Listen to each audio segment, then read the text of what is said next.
Fruit ആയി കഴിഞ്ഞാൽ നെറ്റി ഭാഗത്തു നിന്ന് ഒരു ബലൂൺ മാതിരി മറ്റേ ഭാഗം ആകൃതി ബലൂൺ തന്നെ ഈ സൈഡ് ഭാഗം പക്ഷെ നെറ്റിമെന്ന് വരുന്ന ഭാഗം ഒരു ബലൂൺ ഷേപ്പിലാണ്.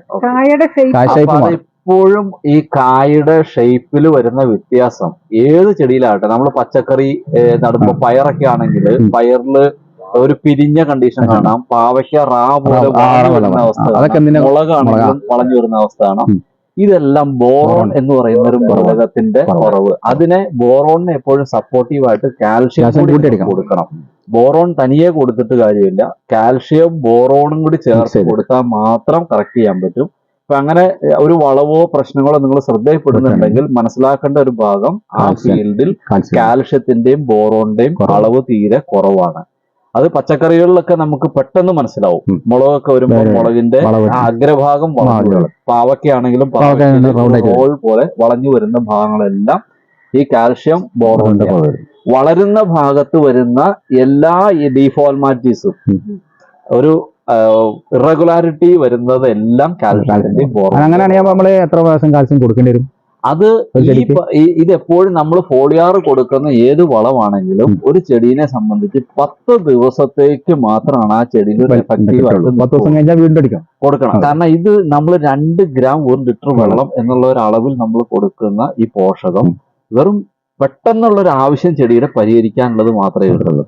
പിന്നെ കാൽഷ്യം ബോറോൺ എന്ന് പറഞ്ഞ മൂലകത്തെ പറ്റി പഠിക്കുമ്പോൾ ഒരു കാര്യം കൂടി നമ്മുടെ മനസ്സിൽ വെക്കേണ്ടത് എന്താ വെച്ചാൽ, എല്ലാ മൂലകങ്ങളും മണ്ണിൽ കൊടുത്ത് വെള്ളത്തിന്റെ ഒപ്പം വേരിലൂടെ കയറിയിട്ടാണ് ചെടിയിൽ വരുന്നത്. അപ്പൊ ചില മൂലകങ്ങൾക്ക് സഞ്ചരിക്കാൻ കഴിവ് കൂടുതലുണ്ട്. ചെടിയുടെ ഉള്ളിലേക്ക് കയറിയാൽ തന്നെ സഞ്ചരിക്കാനുള്ള കഴിവ് കൂടുതലുള്ള മൂലകങ്ങളുണ്ട്, തീരെ കഴിവില്ലാത്ത മൂലകങ്ങളുണ്ട്. അപ്പൊ തീരെ കഴിവില്ലാത്ത മൂലകങ്ങളിൽ വരുന്ന 2 മൂലകങ്ങളാണ് കാൽഷ്യം ബോറോൺ. അതുകൊണ്ടാണ് നമ്മൾ ഇതിനെ എപ്പോഴും തളിച്ച് തന്നെ കൊടുക്കാൻ വേണ്ടി പറയുന്നത്. ഈ വളരുന്ന അഗ്രഭാഗത്ത്, കൂമ്പിന്റെ ഭാഗത്ത് ഇതിന്റെ കുറവ് കാരണം മണ്ണിൽ നിന്ന് കയറി വളരുന്ന ഭാഗം വരെ സഞ്ചരിച്ചെത്തുകയില്ല.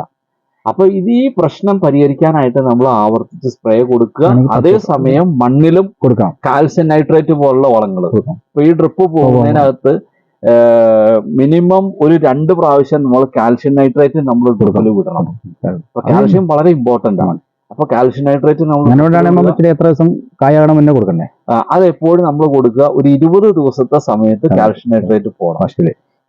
പൂ ആയി തുടങ്ങുന്ന സമയത്ത് ഒരു കാരണവശാലും കാൽഷ്യം നമ്മൾ കൊടുക്കണം. അപ്പൊ കാൽഷ്യം നമ്മൾ പൂ ആകുന്ന സമയത്ത് കൊടുത്തു കഴിഞ്ഞാൽ ആയ പൂവ് ഡ്രോപ്പ് ആവും, ഡ്രോപ്പിംഗ് ഉണ്ടാവും. അതിന്റെ കാരണം കാൽഷ്യം ബോറോൺ കൂടി പോയി കഴിഞ്ഞാൽ അത്രയും പ്രശ്നം നിങ്ങൾക്ക് വരില്ല. കാൽഷ്യം മാത്രം പോയി കഴിഞ്ഞാൽ എത്തിലീൻ എന്ന് പറയുന്ന ഒരു പ്ലാന്റ് ഹോർമോൺ ഇതിനകത്ത് ധാരാളമായിട്ട് ഉൽപ്പാദിപ്പിക്കപ്പെടും. ആ ഉൽപ്പാദിപ്പിക്കപ്പെടുന്ന ഹോർമോണിന്റെ ഭാഗമായിട്ട് ഡ്രോപ്പിംഗ്സ് കണ്ടമാനം വരും. അപ്പൊ കാൽഷ്യം ബോറോൺ കൂടി ചേർന്ന് ഈ ഹോർമോൺ അത്ര ആക്റ്റീവായിട്ട് ഇതിനകത്ത് പ്രൊഡ്യൂസ് ആവില്ല. അതുകൊണ്ടാണ് ഈ കാൽഷ്യം കൊടുത്താൽ ഡ്രോപ്പിംഗ് വരുന്നതിന്റെ റീസൺ. പിന്നെ കാൽഷ്യം കൊടുക്കേണ്ടത് ഈ ഫ്രൂട്ട് സെറ്റ് ആയിട്ട് ഒരു നാരങ്ങയുടെ വലിപ്പം ആകുന്നത് വരെ ഒന്നും കൊടുക്കാൻ പാടില്ല. അതിന് ശേഷമേ കൊടുക്കാവുള്ളൂ. അതിന് മുന്നേ കൊടുത്താലും ഡ്രോപ്പിംഗ് നിങ്ങൾക്ക് വരും. അതിന്റെ കാരണം ഇതാണ്, ഹോർമോണൽ ഇംബാലൻസ് ചെടിയിൽ ഉണ്ടാവും. ആ ഹോർമോണൽ ഇംബാലൻസ് കൊണ്ട് അന്നേരം നടക്കേണ്ട ഒരു പ്രവർത്തനമായിരിക്കില്ല ചെടിയിൽ നമുക്ക് കിട്ടുക. ഈ കാൽഷ്യം നൈട്രേറ്റ് എന്ന് പറയുന്നത് വേറൊരു സെഗ്മെന്റ് ആണ്, കാൽഷ്യം ബോറോൺ എന്ന് പറയുന്നത് വേറൊരു സെഗ്മെന്റ് ആണ്. അപ്പൊ ഇതിനകത്തെല്ലാം അടിസ്ഥാനമായിട്ടുള്ള ഇന്ന് വിപണിയിൽ പല ഉൽപ്പന്നങ്ങൾ വരുന്നുണ്ട്. ഈ പല ഉൽപ്പന്നങ്ങൾ വരുന്നുണ്ടെങ്കിലും ഉൽപ്പന്നങ്ങളുടെ റിസൾട്ട് എപ്പോഴും നമുക്ക് കിട്ടുക നമ്മൾ ഉപയോഗിക്കുന്ന ഉൽപ്പന്നത്തിന്റെ പ്യൂരിറ്റി അനുസരിച്ചിട്ടാണ്. ഒരു ഉൽപ്പന്നത്തിന്റെ ക്വാളിറ്റി തീരുമാനിക്കുന്നത് അതിനകത്ത് ചേർക്കുന്ന അസംസ്കൃത വസ്തുവിന്റെ ക്വാളിറ്റി അനുസരിച്ചിട്ടാണ്. അപ്പൊ ആ ക്വാളിറ്റി ഉള്ള അസംസ്കൃത വസ്തു ചേർത്ത് ഉൽപ്പാദിപ്പിക്കുമ്പോൾ ഇതിൽ വരുന്ന ഫൈനൽ പ്രൊഡക്റ്റിന് ക്വാളിറ്റി കൂടുതലായിരിക്കും. അന്നേരം റേറ്റിൽ ചെറിയ ഡിഫറൻസ് ഉണ്ടാവും. ഒന്ന് കർഷകരെ സംബന്ധിച്ച് ഗുണമേന്മയുള്ള ഉൽപ്പന്നങ്ങൾ തിരഞ്ഞെടുക്കുന്നതിൽ പലപ്പോഴും അവർക്ക് പറ്റാറില്ല. കർഷകന്റെ ഒരു ആകർഷണം എപ്പോഴും വിലയാണ്. വില നോക്കിയിട്ട് എപ്പോഴും കർഷകൻ ആ ഒരു രീതിയിലാണ് പർച്ചേസ് ചെയ്യുക. അപ്പൊ വില, അതിനകത്തൊരു ഉദാഹരണം പറയുകയാണെങ്കിൽ, ചൈനയാണ് ഇന്ന് നമുക്ക് ഇന്ത്യയിൽ വരുന്ന ഫെർട്ടിലൈസർ സെഗ്മെന്റിലെ 99% ഉൽപ്പന്നങ്ങളുടെയും അസംസ്കൃത വസ്തു ഉൽപ്പാദിപ്പിച്ച് നമുക്ക് തരുന്ന ഒരു രാജ്യം. ഈ ചൈനയിൽ നിന്ന് കിട്ടുന്നതിൽ തന്നെ ഏറ്റവും കുറഞ്ഞ ക്വാളിറ്റി ഉള്ളതും ഏറ്റവും കൂടിയ ക്വാളിറ്റി ഉള്ളതും ഉണ്ട്. അപ്പൊ അത് വരുന്ന ആളുടെ ഒരു മോണിറ്ററി ബെനിഫിറ്റ്, അയാളുടെ ഒരു സാമ്പത്തിക താല്പര്യം അനുസരിച്ചിട്ട് ഏത് ഇൻഗ്രീഡിയന്റ് ആണ് അയാൾ പർച്ചേസ് ചെയ്യുന്നത് അറിയില്ല. അപ്പൊ എപ്പോഴും നമ്മൾ വാങ്ങുമ്പോൾ മാർക്കറ്റിൽ അത്യാവശ്യം റെപ്യൂട്ടേഷൻ ഉള്ള ഒരു പ്രൊഡക്റ്റ് നോക്കി വാങ്ങുകയാണെങ്കിൽ അവർക്ക് ആ റെപ്യൂട്ടേഷൻ നിലനിർത്തണം. അതിന്റെ ഭാഗമായിട്ട് ഒരിക്കലും ഒരു സ്പ്യൂരിയസ് മെറ്റീരിയൽ ഇതിനകത്തേക്ക് അവർ ആഡ് ചെയ്യില്ല. ഇതിനകത്തെല്ലാം ഹെവി മെറ്റൽസ് വരാനുള്ള ചാൻസ് ഉണ്ട്. ഇപ്പോൾ വാട്ടർ സോല്യൂബിൾ ഫെർട്ടിലൈസർ ഇവർ യൂസ് ചെയ്യുന്നുണ്ടെങ്കിലും ഇതിനകത്തെല്ലാം ഹെവി മെറ്റൽസിന്റെ ചാൻസ് ഉണ്ട്. ക്ലോറൈഡ് കണ്ടന്റ് ഏറ്റവും വലിയൊരു വില്ലനായിട്ട് വരുന്നൊരു പാർട്ടാണ്. അപ്പൊ ക്ലോറൈഡ് കുറഞ്ഞതും ഹെവി മെറ്റൽസ് തീരെ ഇല്ലാത്തതുമായിട്ടുള്ള രീതിയിലുള്ള ഉൽപ്പന്നങ്ങൾ, അത് ഓരോ ബ്രാൻഡിനും ഓരോ സ്പെഷ്യാലിറ്റി ഉണ്ടാവും. ഫിസിക്കൽ കോമ്പാറ്റബിലിറ്റിയിൽ വരുന്ന സാധനങ്ങളുണ്ട്, ടെക്നിക്കൽ കോമ്പാറ്റബിലിറ്റിയിൽ വരുന്ന സാധനങ്ങളുണ്ട്. അപ്പോൾ ഫിസിക്കലി നമ്മൾ കോമ്പാറ്റബിലിറ്റിയിൽ എടുക്കുമ്പോഴേക്കും ഒരിക്കലും നമുക്ക് ഇതിന്റെ റൈറ്റ് ഡോസേജ് നമുക്കറിയില്ല. അതിനകത്ത് പ്രധാനമായിട്ട് ശ്രദ്ധിക്കേണ്ട ഒരു ഭാഗം എന്താണെന്ന് വെച്ചാൽ, കാൽഷ്യം എന്ന് പറയുന്നത് ഒരു സെക്കൻഡറി ന്യൂട്രിയൻ്റാണ്, ബോറോൺ എന്ന് പറയുന്നത് മൈക്രോ ന്യൂട്രിയൻ്റ് ആണ്. അപ്പൊ ഇത് തമ്മിൽ ആളുകൾക്ക് ഒരു വ്യത്യാസം ആളുകളുടെ മനസ്സിലേക്ക് വരണം. Primary nutrient, secondary nutrient, micro nutrient. അപ്പോൾ പ്രൈമറി ന്യൂട്രിയന്റ് എന്ന് പറയുന്ന ഒരു ഭാഗം എപ്പോഴും നമ്മൾ ആ ചോറ് കഴിക്കുന്ന അതേ അളവിൽ ചെടികൾക്ക് കൊടുക്കേണ്ടതാണ് പ്രൈമറി ന്യൂട്രിയന്റ്. സെക്കൻഡറി ന്യൂട്രിയന്റ് എന്ന് പറയുമ്പോൾ ജനങ്ങൾക്ക് മനസ്സിലാകാൻ സിംപ്ലിഫൈ ചെയ്ത് നമ്മൾ പറഞ്ഞു കൊടുക്കാൻ പറ്റിയൊരു മാർഗ്ഗമാണ്, കറികൾ കഴിക്കുന്ന അളവിൽ ചെടിക്ക് കിട്ടുന്നതാണ് സെക്കൻഡറി ന്യൂട്രിയന്റ്. ഭക്ഷണത്തിൽ ഉപ്പ് ചേർക്കുന്ന അളവിൽ മാത്രം ചെടികൾക്ക് കൊടുക്കേണ്ടതാണ് മൈക്രോ ന്യൂട്രിയന്റ് എന്ന് പറയുന്നത്. അപ്പോൾ മൈക്രോ ന്യൂട്രിയന്റ് കാര്യക്ഷമമായിട്ട് വർക്ക് ചെയ്യണമെങ്കിൽ ഏറ്റവും കുറഞ്ഞ അളവിലാണ് ഇതിന് മാക്സിമം നമുക്ക് ഔട്ട്പുട്ട് കിട്ടുക. ഒരു തവണത്തെ ഉപയോഗത്തിൽ ഇത് ഏതെങ്കിലും രീതിയിൽ കൂടിപ്പോയി കഴിഞ്ഞാൽ, മൈക്രോ ന്യൂട്രിയന്റ് കൂടിക്കഴിഞ്ഞാൽ ഒരിക്കലും എക്സസ് എന്ന് പറഞ്ഞൊരു വാക്ക് ആരും പറയുകയില്ല, ടോക്സിക് ആയെന്ന് പറയുക. അപ്പൊ ബാക്കി ഏതും എക്സസ് ആയി കഴിഞ്ഞാൽ നമുക്ക് അതിനെ ന്യൂട്രലൈസ് ചെയ്യാനുള്ള മെക്കാനിസം ഉണ്ട്. ഈ പറയുന്ന മൈക്രോ ന്യൂട്രിയന്റ് മണ്ണിൽ എക്സസ് ആയി കഴിഞ്ഞാൽ നമുക്ക് ഇതിനെ ന്യൂട്രലൈസ് ചെയ്യാനുള്ള മെക്കാനിസവും ഇല്ല. ഇത് മനസ്സിലാക്കാനും വളരെ ബുദ്ധിമുട്ടാണ്. കാരണം എന്ത് ന്യൂട്രിയന്റ് കൊടുത്താലും ചെടി റെസ്പോണ്ട് ചെയ്യില്ല, ഒരു അറസ്റ്റിങ് ചെടിയിൽ ഉണ്ടാവും. പിന്നെ അതിനെ നമുക്ക് ന്യൂട്രലൈസ് ചെയ്യാനും പറ്റില്ല. അപ്പൊ അതുകൊണ്ട് എപ്പോഴും ഈ രീതിയിലത്തെ മൈക്രോ ന്യൂട്രിയന്റ് അടങ്ങിയ വളങ്ങൾ ഉപയോഗിക്കുമ്പോൾ സോയിൽ ആപ്ലിക്കേഷൻ എന്ന് പറഞ്ഞൊരു കൺസെപ്റ്റിൽ വളരെ കുറവിൽ മാത്രം ഉപയോഗിച്ചിട്ട് ഫോളിയർ ന്യൂട്രീഷൻ മാക്സിമം നമ്മൾ എപ്പോഴും റെക്കമെൻഡ് ചെയ്യുക. കാരണം മണ്ണിനെ പ്രിസർവ് ചെയ്യണം. മണ്ണിൽ കൂടിയാൽ നമുക്ക് കുറയ്ക്കാൻ മാർഗമില്ല.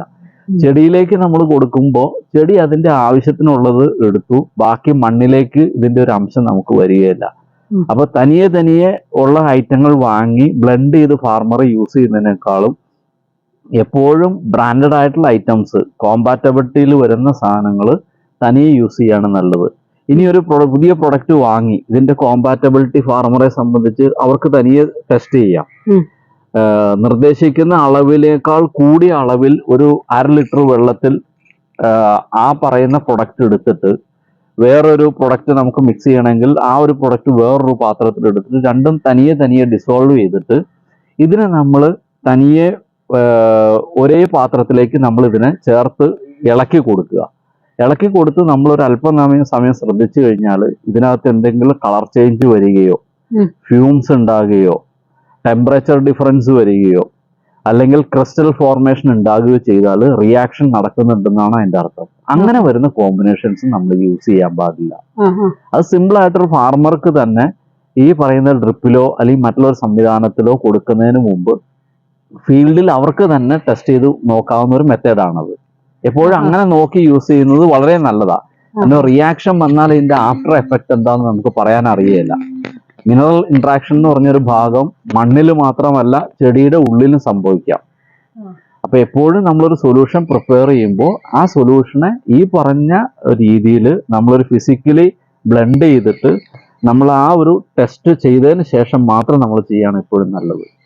അപ്പൊ ഈ കുലയ്ക്കുന്നതിന് മുൻപ് ഫാർമേഴ്സ് എപ്പോഴും ചോദിക്കുന്ന ഒരു കാര്യമാണ്, നമ്മൾ ഈ പറഞ്ഞ പോലെ വെള്ളക്കൂമ്പ് കാണുന്നുണ്ട്, അതുപോലെ തന്നെയുള്ള ഈ ബോറോണിന്റെ ഡെഫിഷ്യൻസി ഉണ്ട്. അപ്പൊ അവർക്ക് ഇത് ലേബർ കുറയ്ക്കാൻ വേണ്ടിയിട്ട് ഇത് രണ്ടും കൂടി മിക്സ് ചെയ്ത് ഉപയോഗിക്കട്ടെ എന്നുള്ളത് പല കർഷകരും ഉപയോഗിക്കുന്നുണ്ട്. അപ്പൊ അതിന് വല്ല പ്രശ്നങ്ങളുണ്ടോ എന്നുള്ളതാണ്. കാൽഷ്യം ബോറോണും അവർ ചേർത്ത് ഉപയോഗിക്കുന്നുണ്ടെങ്കിൽ കാൽഷ്യം ഒന്നും നമുക്ക് ഇവിടെ വരുന്ന കാൽഷ്യത്തിൽ ചിലേറ്റഡ് ആയിട്ടുള്ള കാൽഷ്യം നമുക്ക് അവൈലബിൾ അല്ല. ഈ വരുന്ന ന്യൂട്രിയന്റ് ഒന്നും ഒരു പക്ക ചിലേഷൻ അല്ല എങ്കിൽ, ചിലേഷൻ ഉള്ള ന്യൂട്രിയന്റ് ആണെങ്കിൽ നമുക്ക് റിയാക്ഷൻ ചാൻസസ് വളരെ കുറവാണ്.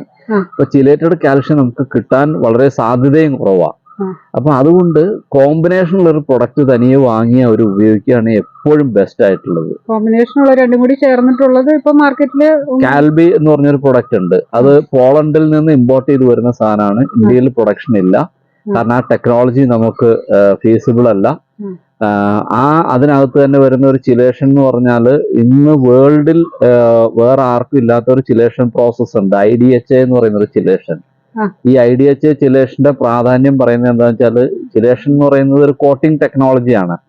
ന്യൂട്രിയന്റ് മറ്റുള്ള മൂലങ്ങളുമായിട്ട് റിയാക്ട് ചെയ്യാതിരിക്കാൻ വേണ്ടിയിട്ട് അതിന് കൊടുക്കുന്ന ഒരു കോട്ടിംഗ് ടെക്നോളജിയാണ് ചിലേഷൻ എന്ന് പറയുന്നത്. അപ്പോ ഈ ഒരു കോട്ടിംഗ് ടെക്നോളജിയിൽ ഒരു കെമിക്കൽ പ്രോസസ്സാണ് സാധാരണ യൂസ് ചെയ്യുന്നത്. അപ്പൊ ആ കെമിക്കൽ പ്രോസസ്സിന്റെ ഒരു റെസിഡ്യൂവൽ എഫക്റ്റ് പലപ്പോഴും മണ്ണിൽ വരാറുണ്ട്. ഈ IDHA എന്ന് പറയുന്നത് പേറ്റന്റ് ആയിട്ടുള്ള ഒരു ചിലേഷൻ ടെക്നോളജിയാണ്. ഇത് ബയോഡീഗ്രേഡബിൾ ആണ്. നമ്മൾ ഈ ചിലേഷൻ ടെക്നോളജിയിൽ ഉപയോഗിച്ച പ്രൊഡക്റ്റ് മണ്ണിൽ യൂസ് ചെയ്താൽ ഒരു 30 to 60 ഡേയ്സ് ടൈം കൊണ്ട് കംപ്ലീറ്റ് ആയിട്ട് അതിനകത്ത് വരുന്ന കെമിക്കൽ കമ്പോണന്റ് ബയോളജിക്കലി തന്നെ ഡീഗ്രേഡ് ചെയ്തിട്ട് മണ്ണിൽ നിന്ന് ഒഴിവായി പോകും. യാതൊരു ഹാർംഫുൾ എഫക്റ്റും മണ്ണിൽ ഉണ്ടാകുകയില്ല. അപ്പൊ അങ്ങനെ ടെക്നോളജിക്കലി അഡ്വാൻസ്മെന്റ് ഒത്തിരി വരുന്നുണ്ട്. കുറെ കാര്യങ്ങൾ അറിയുക, കുറെ കാര്യങ്ങൾ അറിഞ്ഞ് മാത്രം ഫാർമർ യൂസ് ചെയ്താൽ മാത്രമേ ഒരു ശരിയായ തീരുമാനങ്ങൾ ഫാർമേഴ്സിന് എടുക്കാൻ പറ്റുള്ളൂ. കൃഷി വിശദമായി പഠിച്ച് നല്ല വിളവുണ്ടാക്കണമെന്ന് ആഗ്രഹിക്കുന്ന ഓരോരുത്തർക്കും ഇന്നത്തെ വീഡിയോ വളരെ പ്രയോജനപ്പെട്ടിട്ടുണ്ടാകും എന്നാണ് കരുതുന്നത്. അതായത് നമ്മൾ ഈ അടുത്ത കാലത്തായിട്ടാണ് ഈ കാൽഷ്യം, ബോറോൺ എന്നീ മൂലകങ്ങളെക്കുറിച്ചൊക്കെ നമ്മൾ കേട്ടു തുടങ്ങിയത്. ഈ പറഞ്ഞ മൂലകങ്ങൾ എങ്ങനെ നമ്മുടെ ചെടിയിലും അതേപോലെ വിളവിനെയും ബാധിക്കുന്നു എന്നുള്ള കാര്യങ്ങളൊക്കെ നമ്മൾക്ക് നന്നായി വിശദമായി പറഞ്ഞു തന്ന വർഗീസ് സാറോട് നന്ദി പറയുന്നു. അതോടൊപ്പം തന്നെ ഇത്ര നേരം ഈ വീഡിയോ കണ്ടുകൊണ്ടിരുന്ന നിങ്ങൾ ഓരോരുത്തരോടും നന്ദി പറയുന്നു. അപ്പോൾ നമ്മളെ വീഡിയോയിലെ പോസിറ്റീവ് നെഗറ്റീവായ കമൻറ്റുകളൊക്കെ ആണെങ്കിലും നിങ്ങൾ രേഖപ്പെടുത്താൻ മറക്കരുത്. അതോടൊപ്പം ഇനിയും നമ്മളെ വീഡിയോയിൽ ഉൾപ്പെടുത്തേണ്ട കാര്യങ്ങൾ നിങ്ങൾക്ക് കമൻറ്റായി രേഖപ്പെടുത്താം. എന്തായാലും എല്ലാവരോടും വീണ്ടും നന്ദി പറഞ്ഞുകൊണ്ട് നിർത്തുന്നു. നന്ദി, നമസ്കാരം. വീണ്ടും അടുത്ത വീഡിയോയുമായി കാണാം.